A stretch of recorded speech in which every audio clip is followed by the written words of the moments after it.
কেমন আছো? এই তো বেশ আছি। আমি কেমন আছি জানতে চাইলে না যে?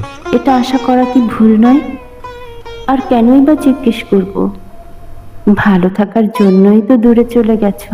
কি করে বুঝলে আমি ভালো আছি? থাক, ওসব কথা আর জানতেও ইচ্ছে নেই।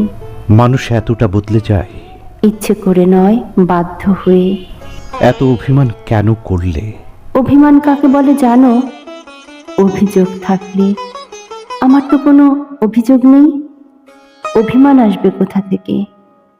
আমি হয়তো মানুষ কিনা জানি না, মানুষ হলে হয়তো অনুভব করতে পারতাম। তুমি সত্যি খুব বদলে গেছো। আচ্ছা, তোমার কি মনে পড়ে না আমার কথা? মন তার নিজের গতিতে চলে।